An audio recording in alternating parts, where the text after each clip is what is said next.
नमस्कार दोस्तों, जय हिंद। भारतीय संविधान की श्रृंखला में आप सभी का हार्दिक स्वागत एवं अभिनंदन है। हम लोगों ने ये श्रृंखला शुरू की है जिसमें हमने पिछले वीडियोस तक आपको अलग अलग पार्ट में मैं इसको बना रहा हूँ, एक घंटे के लगभग पार्ट। तो पिछले वीडियोज में हमने शोषण के विरुद्ध अधिकार तक कर लिया था, अनुच्छेद 23 और 24। आज हम लोग शुरू करने वाले हैं अनुच्छेद 25 से लेकर के 28 तक, धर्म की स्वतंत्रता। अक्सर न्यूज में सुनते रहते होंगे आप, धर्म को लेकर के अक्सर चर्चा में कुछ ना कुछ रहता है, कभी पॉजिटिव के लिए तो ज्यादातर निगेटिव के लिए। हम लोग उसमें नहीं जाएंगे, हम लोग संवैधानिक प्रावधान क्या कहते हैं उस पे जाएंगे।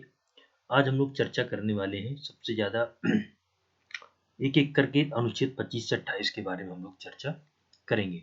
तो सबसे पहले हम बात करते हैं अनुच्छेद 25 की, ठीक है ना। अनुच्छेद 25 की, ठीक। अनुच्छेद 25 कहता है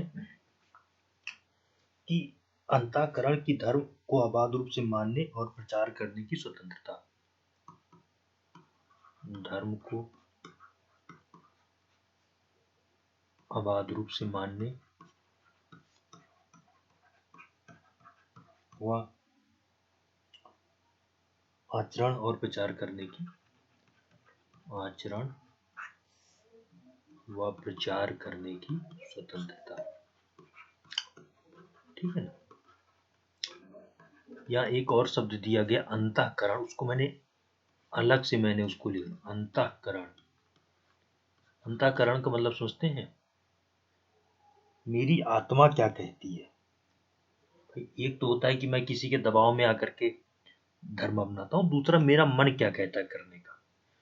तो सभी लोगों को अपने अंतःकरण, अपनी स्वेच्छा, अपने विचार से किसी भी धर्म को अबाध रूप से आचरण करना। देखिए यहाँ क्या दिया, अबाध रूप से आचरण। अबाध का मतलब होता है बिना किसी बाधा के, कि मतलब आपको धर्म, आप जिस भी धर्म को अपनाना चाहते हैं आपको रोका नहीं जा सकता, आप पूरी तरीके से स्वतंत्र हैं।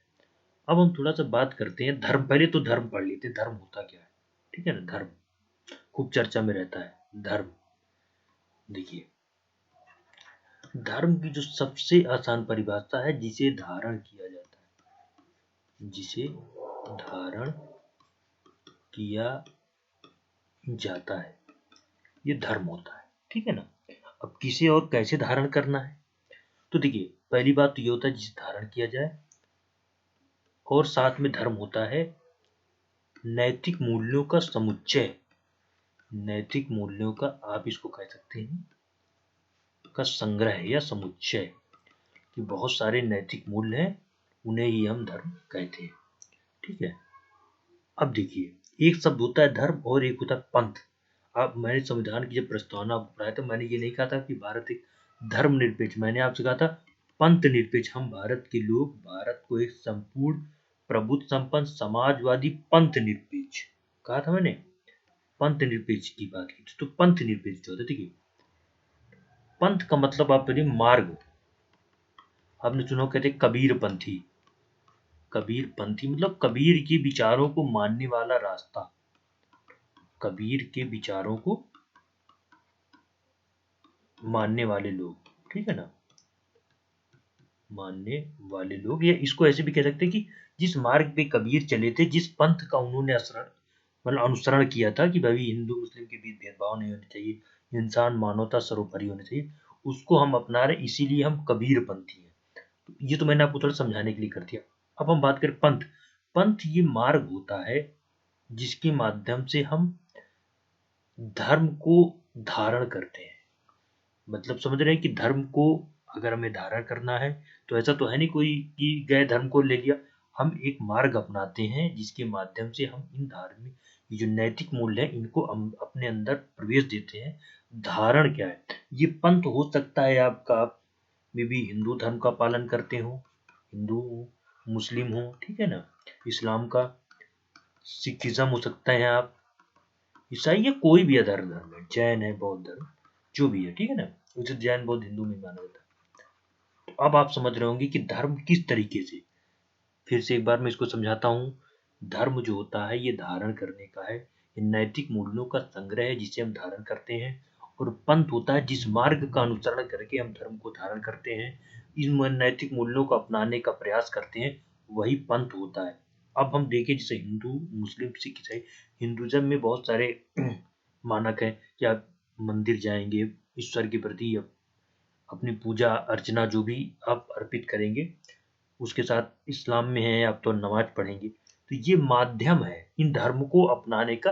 और लोगों ने क्या किया, शॉर्टकट किया है, सीधे हिंदू को ही धर्म बता दिया है, मुस्लिम को धर्म बता दिया है, इस धर्म बता करके आपस में लड़ाई झगड़ा करते रहते। तो ये अंतर है, ठीक है ना, धर्म और पंथ क्या है। तो यहाँ पर अब आप समझ रहे हैं कि धर्म का आचरण का आबाद मतलब जिसे हम धारण कर सके, जिन नैतिक मूल्यों का हम अपने अंदर अनुसरण कर सके, वही हमारा धर्म है। और इसकी पूरी तरह से छूट अंतःकरण को, यहाँ इसीलिए ये सब अंतःकरण दिया गया, अंतःकरण। तो इस तरीके से हम सभी पूरी तरह स्वतंत्र हैं अपने अनुसार धर्म का आचरण करने के लिए। अब इसमें देखिए कई चीजें हैं, ठीक है। देखो पहला एक पॉइंट है कि अंतःकरण की स्वतंत्रता, इसमें अलग अलग तोड़ करके अंतःकरण की स्वतंत्र मतलब आप पूरी तरह स्वतंत्र, आप पर कोई जोर दबाव नहीं है। आप जिस भी धर्म को अपनाना चाहें, जिस भी आप पंथ को अपनाना चाहें, आप पूरी तरीके से स्वतंत्र हैं, ठीक है ना। दूसरा है इसमें कि मानने का अधिकार, मानने मतलब वही विचारों का, मानने का अधिकार की मतलब आपकी विचारधारा, आपका हृदय, आपकी आत्मा किस धर्म के साथ सहज है, ठीक है ना। तीसरा है आचरण का अधिकार, आचरण का अधिकार, कि आप पूजा पाठ करते हैं, कि आप नमाज पढ़ते हैं, पूजा पाठ करना, ठीक है ना, या आप जो भी है, अगर आप दूसरे धर्म में हैं तो जो भी आप जिसका भी आचरण आप कर सकते हैं। बेसिकली सबका मूल भाव एक ही है, बस थोड़ा सा उसमें डिफरेंस करके इसके लिए और थोड़ा व्याख्यात्मक बनाने के लिए इसको किया गया है। उसके बाद एक शब्द है प्रसार का अधिकार। देखिए प्रसार प्रचार का अधिकार जो है ना, इसका लोग बहुत दुरुपयोग करते हैं, का अधिकार अक्सर इसका करके धर्म परिवर्तन की बातें तक चली जाती है। धर्म परिवर्तन, यहाँ जो प्रचार का मतलब है अपने नैतिक मूल्यों, अपने धर्म का अच्छी बातों को लोगों को पहुंचाना, अच्छी बातों को लोगों को पहुंचाना, ठीक है ना, ये है धर्म के प्रचार का मतलब है। और लोग कर क्या रहे हैं, अपनी अच्छी बातें नहीं बता रहे हैं, कर क्या रहे हैं कि दूसरे की बुरी बातें बता रहे हैं, दूसरे को खराब बता रहे हैं, ठीक है ना। मतलब हम अपने सकारात्मकता पे नहीं, दूसरों के नकारात्मकता पे जीना चाहते हैं। तो ये तो प्रचार का मतलब ये है कि आप एक सीमा तक अपने धर्म का प्रचार भी कर सकते हैं। भाई कोई भी व्यक्ति है तो वही बोलेगा ना जो अंतःकरण में उसके अंतःकरण में हिंदुइज्म है, मान लीजिए हिंदू है तो अपना हिंदुत्व के प्रति वो बात करेगा, कोई इस्लाम का है तो इस्लाम के प्रति। लेकिन इसका ये मतलब नहीं कि आपको ये, मैंने पहले ही कहा कि जो भी हमारे मूल अधिकार है वो युक्त युक्त निर्बंधन है, इसमें युक्त युक्त निर्बंधन है कि आप अपना प्रचार करने के बजाय करते करते आप दूसरों की आलोचना तक चले गए। वहीं आपकी एक लाइन है ना, लक्ष्मण रेखा खींची हुई है यहाँ पे, कि आप अपने धर्म को प्रचार प्रसार करते थे लेकिन किसी दूसरे को अपमानित नहीं कर सकते।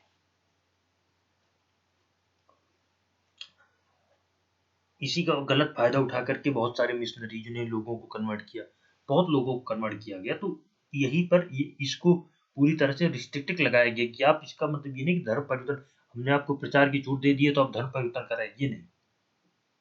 तो ये था देखिए अनुच्छेद 25, अंतःकरण और धर्म को अबाध रूप से मानने की अंतर्गत हमने आपको ये 4 चीजें बता दी कि आप अंतःकरण स्वतंत्र हैं, आपको किसी भी धर्म को मानने का अधिकार है, आचरण का अधिकार है, प्रसार या प्रचार करने का भी थोड़ा अधिकार हमने दिए हैं।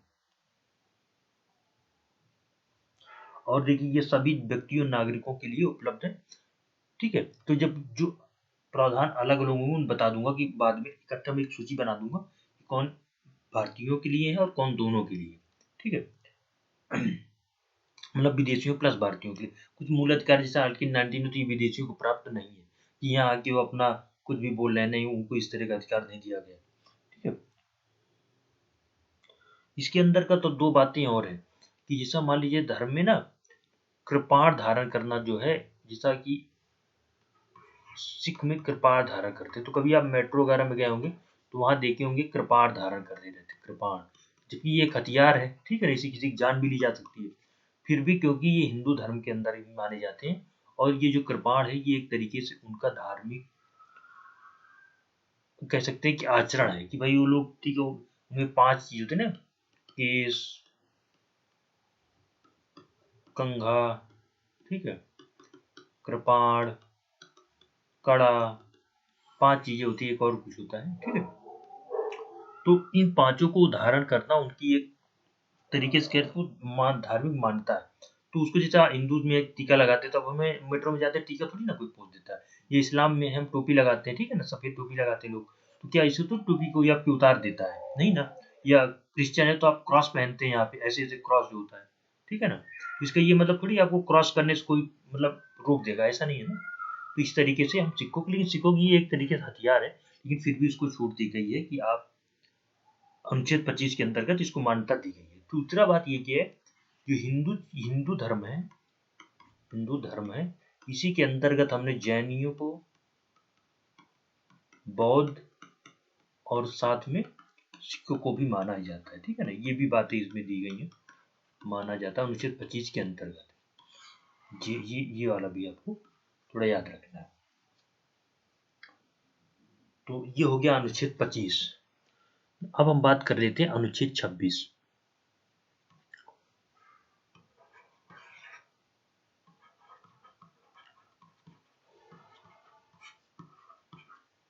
देखो अनुच्छेद 26 कहता है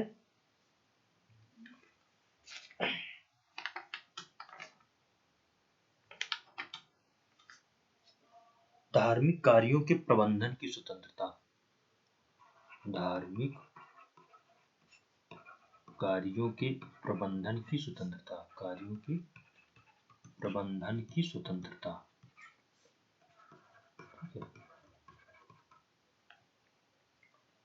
freedom to manage religious affair, freedom to manage religious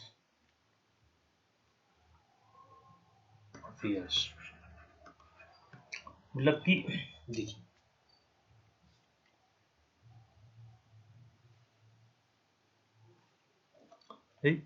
धार्मिक कार्यों का प्रबंधन का मतलब है, अभी देखिए भगवान राम जी का मंदिर बन रहा है अयोध्या में, ठीक है ना,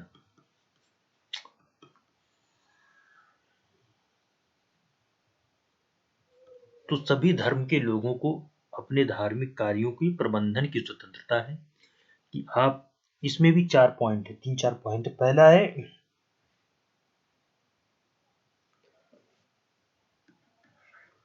धार्मिक और मूर्त प्रयोजन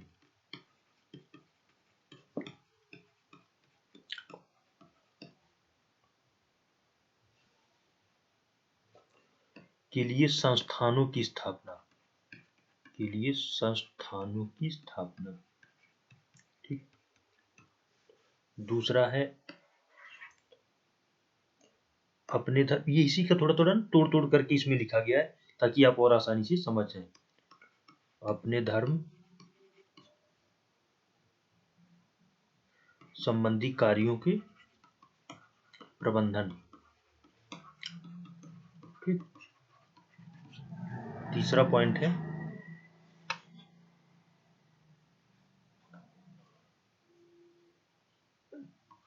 धार्मिक कार्यों के लिए धार्मिक संपत्ति संग्रहित करना, ठीक है ना, मैं भी बताऊंगा क्या होता है, उसका नकारात्मक नहीं लेना। और चौथा है इस संपत्ति पर, मतलब संपत्ति का प्रयोग धार्मिक कार्यों के लिए करना, ठीक है।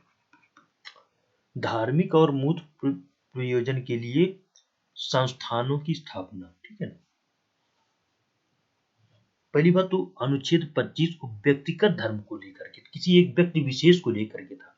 ये जो अनुच्छेद 26 है कि धार्मिक कार्यों के प्रबंधन, freedom to manage religious affair, इसका मतलब ये कोई एक व्यक्ति के धर्म की हम बात नहीं कर, व्यक्ति तो ठीक है अपना निजी मामलों की धर्म को अपना, किसी एक संगठन की बात करें, बहुत सारे समूह की बात, एक धार्मिक समूह की बात करें, मान लीजिए हिंदुओं का धार्मिक समूह है, ठीक है ना, ये इस्लाम के लोगों का धार्मिक समूह है, ठीक है, ये सिख धर्म के लोगों का धार्मिक समूह है, और ये ईसाई धर्म के लोगों का समूह, जो भारत में 4 प्रमुख धर्म। तो इन धर्मों को अपने अनुसार कोई संस्थान, जैसे कि हिंदुओं में अलग अलग आपको मिल जाएंगे, भगवान राम सेना या जो भी है, ऐसे ऐसे धार्मिक संस्थान हैं जो मंदिरों की सुरक्षा करते हैं, मंदिरों के प्रबंधन का काम देखते हैं। अनेक आपको ट्रस्ट मिल जाएंगे, लगभग श्री बजरंगबली ट्रस्ट, लगभग सभी संस्थानों के अपने ट्रस्ट आपको मिल जाएंगे। तो ये जो ट्रस्ट है एक तरह से वो यहीं से है कि आप अपने धार्मिक संस्थानों के लिए आप ट्रस्ट की स्थापना कर सकते हैं, आप एक संगठन बना सकते हैं जो आपके धर्म की सुरक्षा करता हो, कि मतलब अपने धर्म के लोगों तक आप अपनी धार्मिक बातों को पहुंचाने के लिए आपने एक संगठन बना रखा है, कोई संस्थान बना रहा है। ऐसे इस्लाम में भी संगठन बने हुए बहुत सारे, सिखिज्म में आपको अकाली दल के तो अक्सर बना ही रही था, अकाली दल हिंदुओं की, सिखों की जो मतलब उसमें गुरुद्वारों की जो गलत नीतियां तो उनके खिलाफ ही बना ही था, गुरुद्वारों संस्था के लिए। ईसाई में भी ऐसे ही है। तो अपने धर्म को प्रयोजनों के लिए, संस्थानों की स्थापना के लिए स्वतंत्र है। धर्म संबंधी कार्यों के प्रबंध करने के लिए आप पूरी तरह की स्वतंत्र है। धार्मिक संपत्ति, देखिए आप मंदिर में जाते हैं, दान करते हैं, तो कुछ ना कुछ वहाँ संपत्ति संग्रहित होती है। बड़े बड़े मंदिरों में तो बहुत ज्यादा संपत्ति इकट्ठा होती है, मस्जिदों में भी ऐसे ही, आप गुरुद्वारों में भी जाएंगे वहां पे भी आपको दान पात्र मिलता है।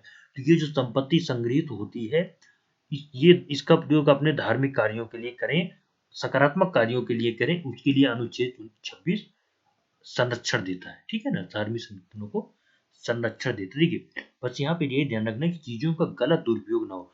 आपने धार्मिक मंदिर लिया, उसके बाद आप निजी मामलों में पैसे का इस्तेमाल कर रहे हैं, वहाँ करप्शन कर रहे हैं, वहाँ भ्रष्टाचार हो रहा है, इस मामलों के लिए छूट नहीं दी गई। बस इस मामलों के अपने धार्मिक संस्थानों को बढ़ाएं, और साथ में धार्मिक संस्थानों में जो नैतिक, धर्म का मूल क्या है, धर्म का मूल है नैतिक आचरण। मैंने पहले ही आपको बताया कि नैतिक आचरणों का समुच्चय है ये, आचरणों का संग्रह है पूरे धर्म। तो आप नैतिकता के लोगों को सिखाएं ताकि एक अच्छा समाज में संदेश दिया जा सके, अच्छे लोग समाज में तैयार किए जा सके, अच्छे नागरिक देश को तैयार किया जा सके। तो ये धर्म का उद्देश्य होना। धर्म का उद्देश्य ये नहीं कि केवल सारे हिंदू हो गए, सारे मुस्लिम हो गए, सारे इस धर्म का उद्देश्य हो जाए कि देश के लिए, दुनिया के लिए हम अच्छे नागरिक प्रोड्यूस कर सके, जिनका दिमाग ऐसा हो, जो नैतिक आचरण करता हो, किसी का गलत न सोचता हो। ठीक है, ये हो गया। अब हम लोग बात करें अनुच्छेद 27। अनुच्छेद 27 कहता है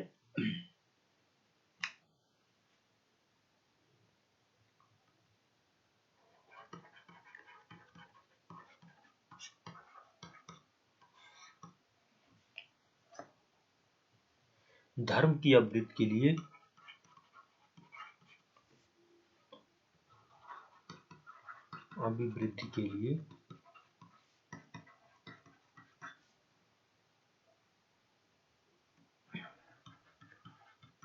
करों से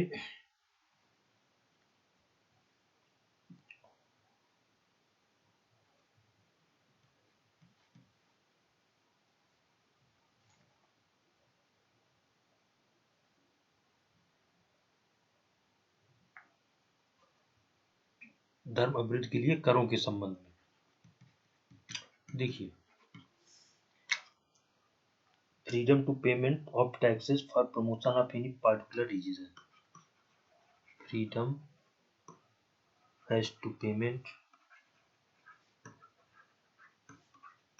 taxes for promotion of any promotion of any particular reason. तो देखिए, अगर हम जैसा कि एक शब्द होता है कर और एक शब्द होता है शुल्क। कर जो होता है ये सभी से लिया जाता है, ठीक है ना, सभी से लिया जाता है। और शुल्क जो होता है वो सेवा के बदले लिया जाता है, ठीक है। मतलब जो उसकी सेवा ले रहा है, जैसा शिक्षक होता है तो कर नहीं लेता शिक्षक, शिक्षक लेता है शुल्क लेता है, ठीक है ना। या आप कहीं पे जाते हैं डॉक्टर साहब, तो डॉक्टर साहब से कर नहीं लेते, आपसे शुल्क लेते हैं। क्यों? क्योंकि आप उनकी विशेष सेवा ले रहे हो। ये तो नहीं कि डॉक्टर साहब पूरे देश से शुल्क ले रहे हैं। तो ये अंतर को पहले आपको, सरकार जो टैक्स लेती है, मैं आपको बता दूं, टैक्स देश के सभी नागरिक देते हैं।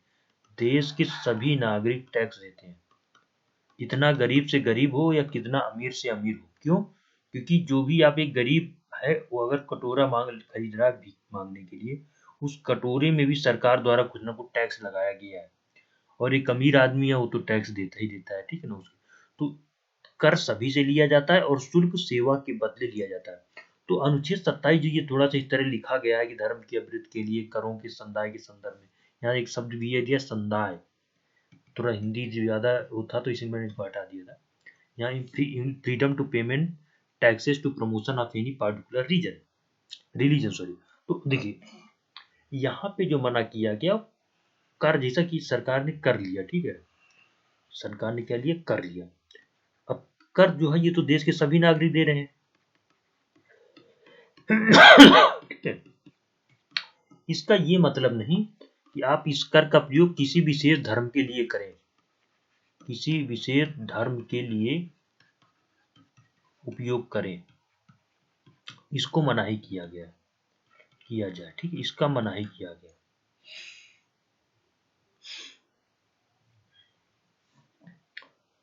इस अनुच्छेद 27 में अब आप ये कह सकते हैं सर सब्सिडी तो दी जाती है, हज सब्सिडी दी जाती है, ठीक है, या हिंदू धर्म में कोई कार्यक्रम होते हैं उसके लिए सरकार पैसा देती है, प्रयागराज में मेला हुआ उसके लिए सरकार ने पैसा दिया। तो देखिए वहां पे जो पैसा दिया गया है वो इस वजह से दिया गया है कि हम एक निवेश कर रहे हैं, ताकि इससे और अधिक से अधिक सभी लोगों को, इससे सरकार की इनकम बढ़ेगी और साथ में लोगों को रोजगार सृजित होगा और क्षेत्र का विकास भी होगा। इस दृष्टिकोण से दिया गया है, ठीक है ना, इस दृष्टिकोण से सरकार मदद करती है। और जो हम हज सब्सिडी देते हैं वो हज सब्सिडी इस दृष्टिकोण से दिया जाता है कि कुछ ऐसे लोग हैं समाज में, बहुत ऐसे लोग हैं जो इतने सक्षम नहीं है कि वो अपने से हज यात्रा कर सके। या आप देखिए दिल्ली सरकार चलाती है बुजुर्गों के लिए अयोध्या धाम दर्शन कराती है, भारत दर्शन जो कराती है सभी मंदिरों मंदिरों में। क्यों दे पाती? इसलिए दे पाती कि सरकार का मानना भाई हम एक वेलफेयर स्टेट है, ये हमेशा आपको ध्यान रखना है, हम एक वेलफेयर स्टेट है, ठीक है ना। तो इसको ध्यान में रखते हुए सरकार को पता है कि ये ऐसे लोग हैं जो खुद से सक्षम नहीं है कि ये मंदिरों के दर्शन कर सके, या सब्सिडी दी जाती है मस्जिदों में या गुरुद्वारों की जो मदद की जाती है, तो कल्याणकारी दृष्टिकोण को देख करके मदद की जाती है। बस ये है कि इसका यहाँ इसलिए मना किया गया कि आप कर का ये नहीं कि कर सभी से ले रहे हो सभी को दे रहे हैं।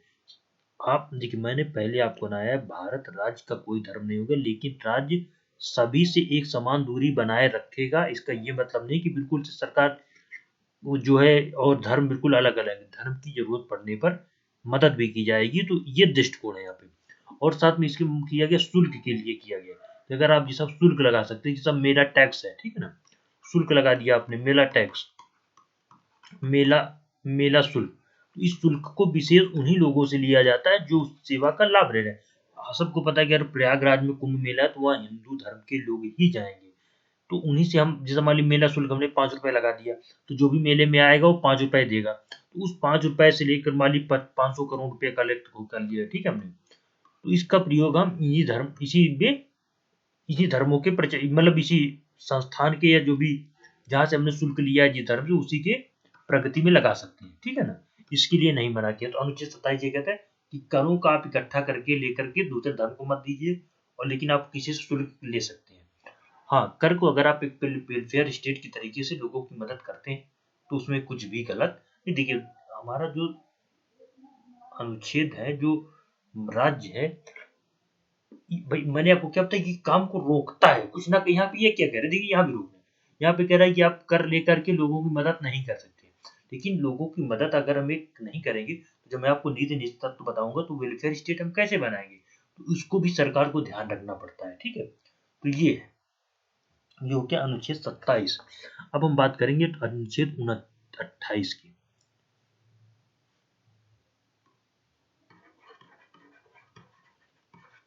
अनुच्छेद 28, अनुच्छेद 28 कहता है धार्मिक शिक्षा में उपस्थित होने की स्वतंत्रता।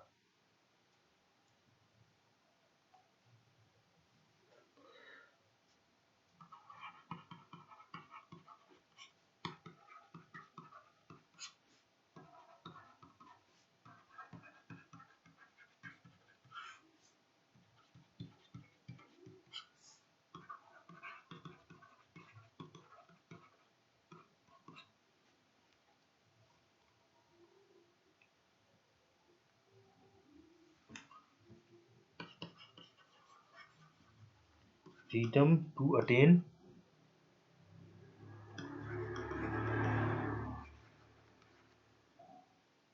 attendance at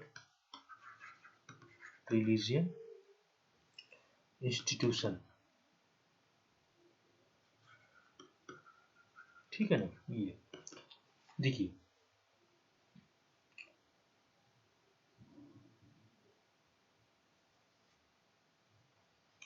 अनुच्छेद 28 बेसिकली इस बात के लिए है कि कोई भी संस्थान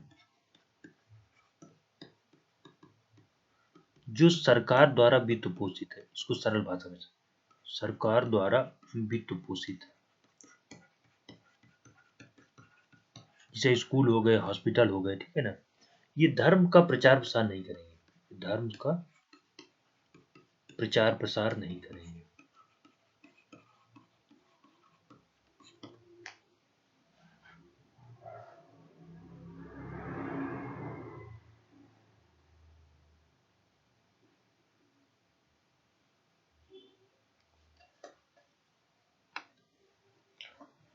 पहली बात तो ये समझ लीजिए कि जो सरकार द्वारा वित्त पोषित संस्थान है ये धर्म का प्रसार नहीं करेंगे। मैं आपको क्यों कह रहा हूँ ऐसा, अभी मैंने आपको क्या बताया कि कर के धार्मिक कार्यों में प्रयोग को प्रतिबंधित किया गया, अनुच्छेद 27 बताया। अब जो सरकार ये वित्त आ रहा है ये कहाँ से आ रहा है हमारा, ये कर इन्हीं करों से आ रहा है। तो लिंक कीजिए पीछे वाले को कि अनुच्छेद 27 कहता है कि हम कर का उपयोग धार्मिक कार्यों के लिए नहीं करेंगे, और जो संस्थान इन करों से चल रहे हैं, इन करों सरकार द्वारा दिए गए वित्त पोषण से पोषित है, ये धर्म का प्रचार प्रसार नहीं करेंगे। ठीक है ना, प्रथम ये याद रखना है। देखिए यहाँ पे थोड़ा सा कई बार बड़ा कंफ्यूजन हो जाता है लोगों को कि किस तरह के धर्म के संस्थानों की बात है कि ये कोई संस्थान कई तरीकों के थे। एक होता है जो पूरी तरीके से सरकार के अंडर में, पूरी तरह से सरकारी है, ठीक है ना, सरकारी है, ठीक है। दूसरा हो सकता है कि प्रशासन सरकार के अंडर में हो और बाकी हो न्यास पर आधारित हो, ट्रस्टी हो, मतलब ट्रस्टीशिप पर आधारित हो, ट्रस्टी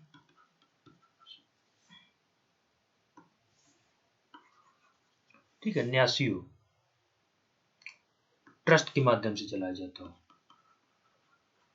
ठीक है, ट्रस्ट हो। उसके बाद तीसरा हो सकता है कि राज्य द्वारा केवल मान्यता प्राप्त हो, राज्य द्वारा मान्यता प्राप्त हो, क्या हो, राज्य द्वारा मान्यता प्राप्त हो।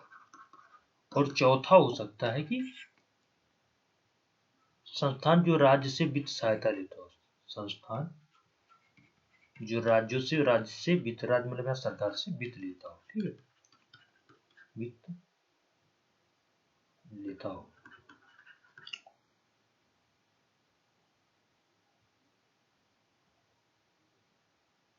तो देखिए जो ये है, जो संस्थान पूरी तरह से सरकारी है, इसमें क्या है कि धार्मिक निर्देशों को पूरी तरह प्रतिबंधित किया गया है। ये तो इसमें तो कोई धार्मिक शिक्षा दी ही नहीं जा सकती।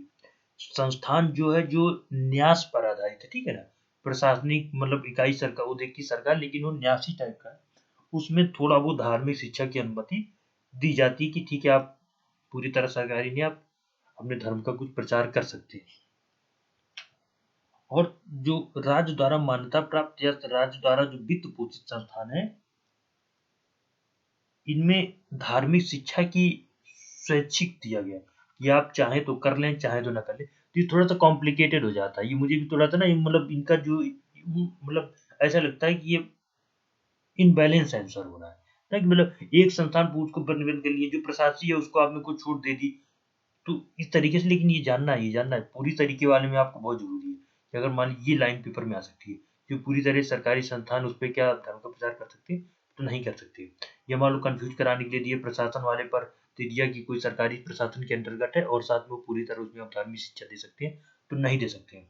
या जो राज्य द्वारा मान्यता प्राप्त है इनमें सरकारी शिक्षा दे सकते हैं, तो ये इनकी शिक्षा पर आधारित है कि हमको देना है नहीं देना है, शिक्षा पर आधारित। ये बात को ध्यान रखना है। अनुच्छेद 28 तक हमने इसमें कर दिया। देखिए लगभग आधे घंटे में मुझे 4 धर्म की शिक्षा के बारे में बताना पड़ा। एक बार रिवीजन कर देता हूँ। अनुच्छेद 28 से 25 से लेकर के 28 तक 4 अनुच्छेद हैं। अनुच्छेद 25 अंतःकरण को धर्म और अबाध रूप से मानने, आचरण करने और प्रचार करने की स्वतंत्रता है। उसके बाद अनुच्छेद 26 धार्मिक संप्रदाय या उसके अनुभाग को के प्रबंधन करने की स्वतंत्रता है। 27 धर्म को अभ्युदयों के लिए करों के संबंध में फ्रीडम टू पेमेंट ऑफ मतलब जो करों के संबंध में आपको कर और शुल्क में अंतर बताया क्या होता है, ठीक है ना। उसके बाद अनुच्छेद 28 कहता है कि धार्मिक जो संस्थान है इसमें उपस्थित होना है या जो धार्मिक संस्थान है इनमें अगर किस तरीके के संस्थान है पूरी तरह विश्व पोषित है तो उसको हम कोई भी उसमें धार्मिक रिलीजन काम नहीं हो सकता। अगर प्रशासन सरकार कर रही है और ट्रस्टीशिप के सिद्धांत पे आधारित है या न्यास है तो उसमें थोड़ा बहुत धर्म की शिक्षा दी जाती है। या राज्य पोषित वित्त पोषित है या कोई मान्यता प्राप्त है तो उसमें उनकी स्वेच्छा है कि वो चाहे तो धर्म की शिक्षा दे सकते हैं, चाहे तो नहीं दे सकते। देखिए धर्म को लेके हमारे यहाँ बहुत ज्यादा मतलब एक तरह से अस्थिरता का माहौल हमेशा बना रहता है। एक अपने धर्म को सब अच्छा बताने के लिए तो इस धर्म का रखने का उद्देश्य ये था कि आप धार्मिक दृष्टिकोण एक यूपीएससी एस्पिरेंट का या भावी आईएएस का धार्मिक दृष्टिकोण संतुलित रहे, किसी तरफ न बहुत ज्यादा झुका हो कि I am Hindu so the procedure that follows in Hinduism is 100% correct and others like Islam and like Jain Christian that are 100% wrong। नहीं, ये स्वाभाविक है कि अगर कोई हिंदू है तो ठीक है उसका अपने हिंदू धर्म के प्रति एक झुकाव होगा, लेकिन सभी धर्मों के साथ समान व्यवहार करना है। इसीलिए देखिए राज्य का अपना कोई धर्म नहीं होता लेकिन वो सभी धर्मों के साथ समान व्यवहार करता है, समानता पूर्वक राज्य के। ये मतलब कि धर्म नहीं तो धर्म से अलग है, वो सभी से समान दूरी बनाए रखते हुए सबके साथ समान व्यवहार करता है। ये हमारे मैंने जब आपको प्रस्तावना पढ़ाया था सामाजिक आर्थिक नैतिकता विचार आवेग विश्वास धर्म और आस्था की उपासना, ये धर्म का वहीं से निकल के आया कि भाई सभी को अपने अपने धर्म मानने की स्वतंत्रता। तो देखिए 25 से 28 तक हो गया। मुझे लगता है कि आपको इसमें काफी चीजें समझ में आ गई होंगी। अब हम लोग चर्चा करते हैं ना अगला इसमें 29-30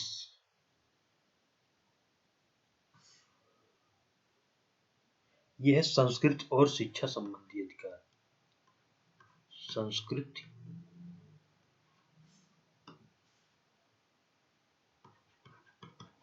संस्कृति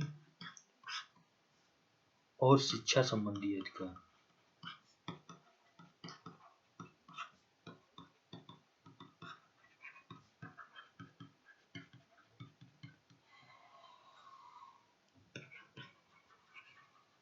फ्रीडम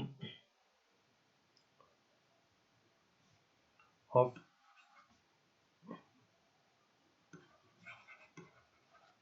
कल्चर एंड एजुकेशन।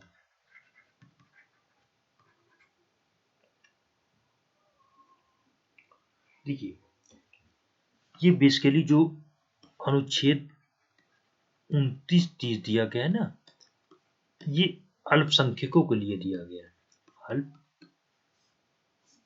अल्पसंख्यकों के लिए दिया। अल्पसंख्यक क्या है? अल्पसंख्यक का मतलब यहाँ पे वो होता है जिनकी संख्या कम होती है, संख्या कम होती है।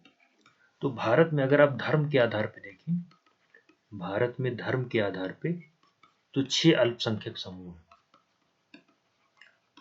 अल्पसंख्यक समूह यही अक्सर आप सुनते रहते हैं। कौन है? मुस्लिम है, सिख हैं, जैन हैं, बौद्ध हैं, ईसाई हैं, पारसी हैं। कितने हो गए? 1 2 3 4 5 6। इन 6 धर्मों को भारत में धार्मिक आधार पे अल्पसंख्यक माना गया है, ठीक है ना। तो इन धर्मों को की संस्कृति और शिक्षा संबंधी अधिकार के लिए मतलब देखिए जब देश आजाद नहीं हुआ था तो इतना ज्यादा धर्म को लेकर के हंगामा मचा था कि यहाँ पे जो अल्पसंख्यक रहेंगे उनका जीवन खतरे में है। और मैं आपको बता दूं इसी डर को पैदा करके पाकिस्तान को बनाया गया। ये डर लोगों के पैदा कर दिया गया कि भारत में जहाँ हिंदू बाहुल्य रहेगा वहां पर अल्पसंख्यकों का, एक तरीके से मुस्लिमों का सुरक्षा, जान की सुरक्षा वहां तो बात, यहाँ तो संस्कृति और शिक्षा की बात है। बाद में ये सब मतलब एक तरीके का जुमला था, केवल किसी एक व्यक्ति के प्रधानमंत्री बनने का मतलब एक जो सत्ता का दम्भ था कि मुझे प्रधानमंत्री बनना है, पाकिस्तान का राष्ट्रपति बनना है, पाकिस्तान का सर्वे सर्वा बनना है। तो एक व्यक्ति जिसका मैं नाम नहीं लेना चाहता, उसने पूरे देश को बंटवा दिया कि ये दो हो गए कि मतलब हमको पाकिस्तान चाहिए, चाहे बिना पाकिस्तान के हम नहीं जी पाएंगे। वो व्यक्ति कौन है, नाम उसका आप समझ रहे होंगे, और बाद में पाकिस्तान में प्रधानमंत्री भी नहीं बन पाया वो, ठीक है ना, कुछ दिनों में कैंसर से ही मर गया। तो देखिए मैं नाम नहीं लेना चाहता ऐसे व्यक्ति का। तो देखिए, तो यहाँ पे जो संस्कृत और शिक्षा संबंधी अधिकार है, पहली बात ये अल्पसंख्यकों को दिया गया है, ठीक है ना, कि अल्पसंख्यकों को उनकी अपनी, अब इसमें देखो केवल धार्मिक अल्पसंख्यक, धार्मिक प्लस भाषाई अल्पसंख्यक है। अब देखिए धार्मिक अल्पसंख्यक तो हमने निकाल दिए, कितने मुस्लिम हैं, इतने सिख, लेकिन भाषाई आधार पे हमारे पास कोई डाटा उस तरह आंकड़ा संग्रहित नहीं कि हम कह सकें कि ये लोग धार्मिक अल्पसंख्यक हैं। लेकिन यहाँ पे जो अल्पसंख्यक शब्द इस्तेमाल किया गया वो धार्मिक और साथ में भाषाई अल्पसंख्यकों की बात की गई है, ठीक है। अब ये जो धार्मिक और भाषाई अल्पसंख्यक, धार्मिक तो हमने निकाल दिया, भाषाई अल्पसंख्यक तो इस तरह तो बहुत सारे निकल जाएंगे। तो इनको अल्पसंख्यकों को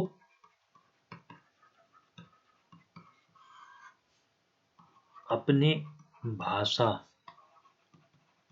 लिपि मैंने आपको बता दिया, जिसमें किसी भाषा को लिखा जाता है। जैसा हिंदी की लिपि क्या होती है, देवनागरी, ठीक है ना, हिंदी की लिपि देवनागरी, अंग्रेजी की रोमन, ठीक है ना। तो ये अंग्रेजी की रोमन ये लिपि है, ठीक है ना। और पंजाबी की गुरमुखी, पंजाबी की गुरमुखी, ठीक है ना। तो ये रोमन है, ये एक तरह से लिपि है जिसके माध्यम से हम इस भाषा को लिखते हैं। तो ये देवनागरी। तो चार चीज, भाषा, लिपि, बोली और संस्कृति, बोली और साथ में संस्कृति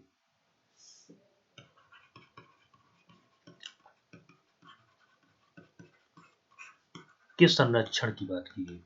देखिए ये बेसिकली जोड़ा ही इसीलिए गया था कि जो यहाँ पे अल्पसंख्यक समूह है उनके मन में किसी तरीके का डर ना रहे, इसीलिए इसे बताइए इतना जरूरी था ये, इसे हमने मूल अधिकारों का एक भाग बनाया।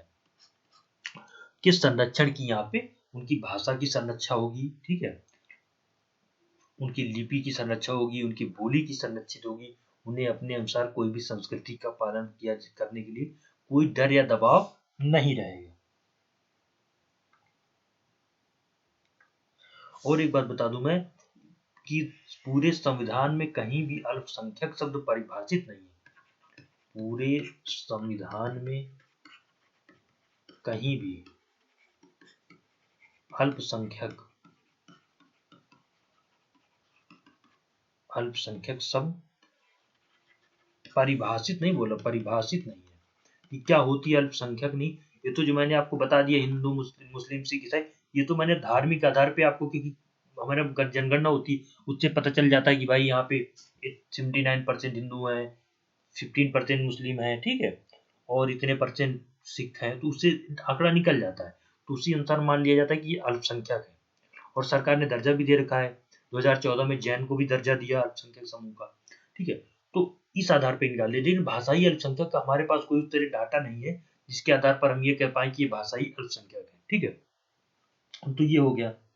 तो किसी भी अल्पसंख्यक समूह को अपनी भाषा, लिपि, चारों पॉइंट याद रखना है, भाषा, लिपि, बोली और संस्कृति। पेपर में आ सकता है, देखिए कैसे आएगा पेपर में, प्रश्न देखिएगा अभी, ठीक है ना।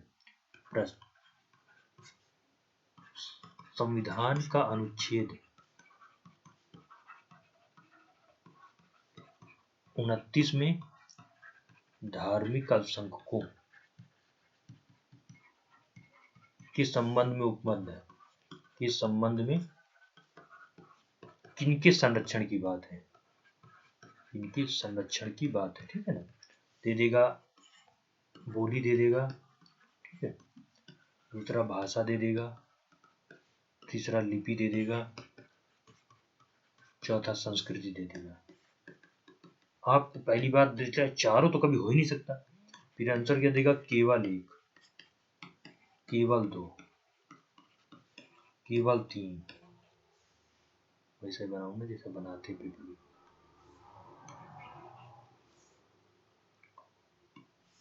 ये ऑप्शन केवल एक, ये ऑप्शन केवल दो, सी ऑप्शन केवल तीन,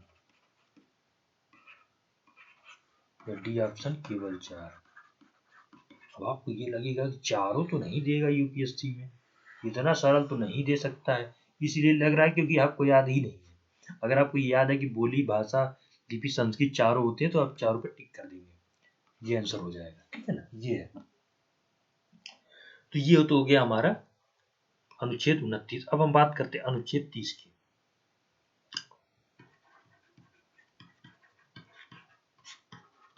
ये भी अल्पसंख्यकों के लिए, अल्पसंख्यकों की संस्कृति और शिक्षा संबंधी अधिकार के अंतर्गत, जिसमें शिक्षण संस्थानों शिक्षण संस्थानों की स्थापना के संबंध में, संस्थानों की स्थापना व प्रशासन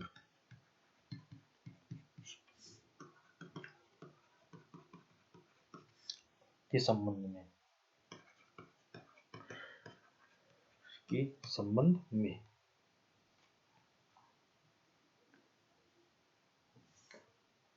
right of minorities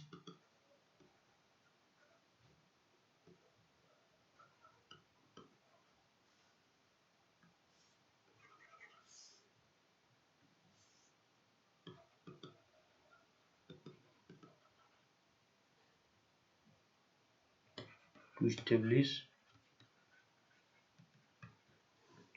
and administrate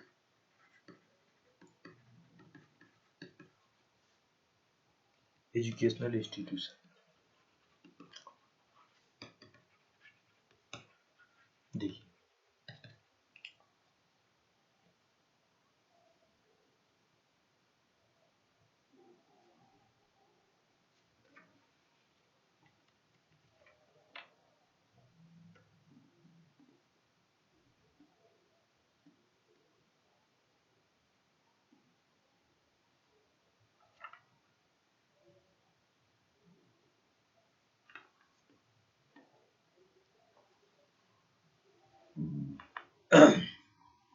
अल्पसंख्यक वर्गों को भाषाई व धार्मिक है, ठीक है ना, अल्पसंख्यकों को अपने अनुसार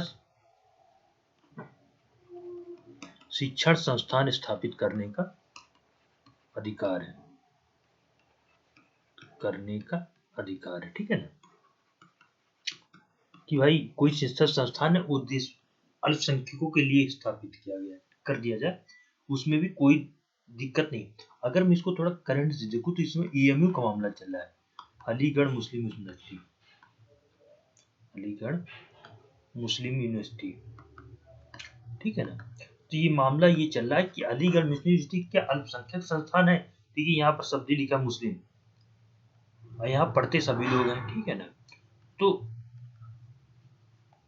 अलीगढ़ संस्थान को अभी तक एक तरीके से मांग की जा रही कि इसको अल्पसंख्यक का दर्जा दिया जाए, मतलब सीधा सा मतलब है कि इसमें ज्यादातर सभी लोग बस अल्पसंख्यक ही पढ़े, तो स्थापित करने का अधिकार हो सकता है, लेकिन उसमें सभी पढ़ें केवल, ये कोई बात थोड़ी नहीं होती भाई, यहाँ सभी लोग सभी तरीके के लोग पढ़ेंगे। तो ये एक मामला यहाँ पे चल रहा है, क्योंकि ये करंट में था तो मैंने इसको आपको थोड़ा सा बता दिया, बस इसमें यही है। और साथ में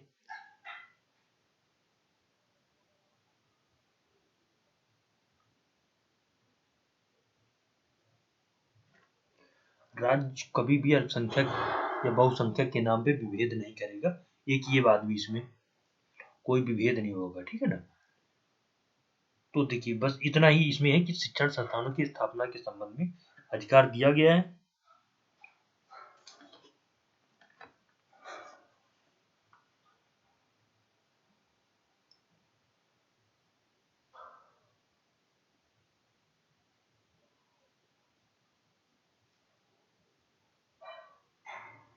इसमें थोड़ा सा, अल्पसंख्यक संस्थान ना 3 तरह के होते हैं, बाद में मामला गया सुप्रीम कोर्ट, तो अल्पसंख्यक संस्थान को भी 3 कैटेगरी में बांटा गया। जैसा अभी हमने धार्मिक संस्थान देखे थे भाषा के आधार पे, तो उसमें भी एक होता है, पहला होता है कि राज्य से आर्थिक सहायता, राज्य से आर्थिक सहायता व मान्यता प्राप्त, ठीक है ना। नंबर 2, राज्य से मान्यता प्राप्त, राज्य से मान्यता प्राप्त तो है लेकिन आर्थिक सहायता नहीं मिलती, लेकिन आर्थिक सहायता नहीं मिलती, ठीक है ना। और तीसरा है कि न तो मान्यता न ही सहायता, मतलब पूरी तरह वो आत्मनिर्भर है, ठीक है ना। तो इस वाले मामले में क्या होगा, जो पहले वाले में ये तो पूरा राज्य के अंडर में, राज्य के अनुसार यहाँ पे सभी कर्मचारी होंगे, ठीक है ना, कि उसमें आपको सभी धर्म के लोग मिलेंगे, कि राज्य की भर्ती में तो कोई ऐसा होता नहीं कि विशेष या अल्पसंख्यकों के लिए भर्ती होनी, ऐसा तो नहीं, सभी उसमें कर्मचारी सभी वर्गों के होंगे, ठीक है ना। यही तो ईएमयू का मामला चल रहा है। ईएमयू ये कह रहा है कि हमको आप इस कैटेगरी में रखो, इस कैटेगरी में कुछ उसमें, क्योंकि ये वाले हैं राज्य के मान्यता प्राप्त, और इनको क्या है कि इनको अपने निजी जो है स्टाफ रखने का है, ठीक है ना। तो ये क्या करेंगे, अल्पसंख्यकों को कोई भरने की कोशिश करेंगे। तो यही कुछ ऐसा ही विवाद एएमयू में चल रहा है। तो ये थोड़ा सा मैंने आपको बता दिया, बहुत ज्यादा डिस्प्यूट में नहीं जाना है हम लोगों को, ठीक है ना।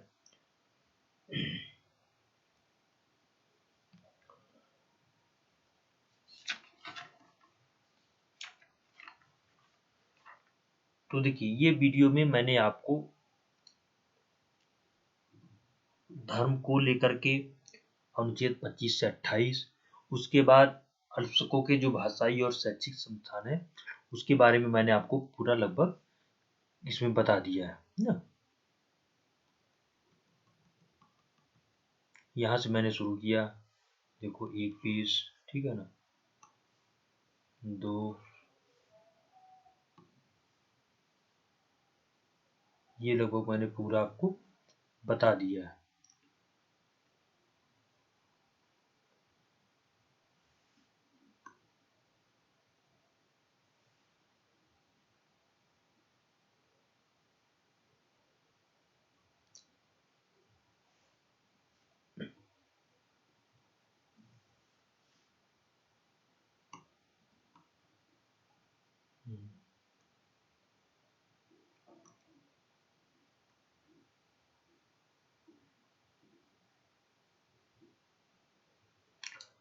अब हम क्या करेंगे, आगे दूसरे वीडियो हम लोग चर्चा करेंगे। संवैधानिक उपचारों का अधिकार बहुत महत्वपूर्ण है, इसको मैं आपसे अलग से बताऊंगा।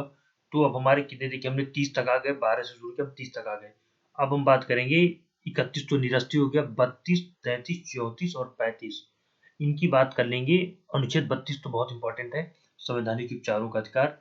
इसके बाद कई चीजें इसमें जो भी हैं मैं सभी आपको अगले वीडियो में बताऊंगा, ताकि आप उसको और अच्छे से समझ पाए। इस वीडियो को आप देख लेंगे तो ये जो हम पूरी सीरीज चला रहे हैं तो ये काफी आपके लिए